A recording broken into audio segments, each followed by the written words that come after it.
ఒకవేళ మీ ఆన్సర్ అవును అయినట్టయితే మాస్టర్ మీకు మేము పళ్ళు ఇస్తాము. ఆ పండేసి మీరు బాబా భాస్కర్ మాస్టర్ ని కొట్టాలి. ఎక్కడ? మీరు క్లాసికల్ డాన్సర్, మీరు జడ్జిగా చేశారు.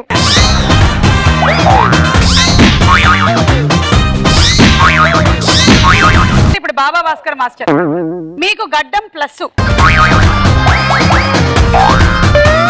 ఎక్కడ వస్తున్నారా?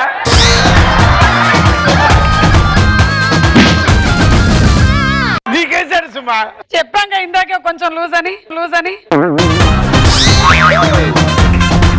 మీకు మీ ఆవిడంటే చాలా ఇష్టం. బౌన్స్ అయి నా దగ్గర వస్తుంది బాల్. మీకు కొంచెం స్క్రూ లూజు.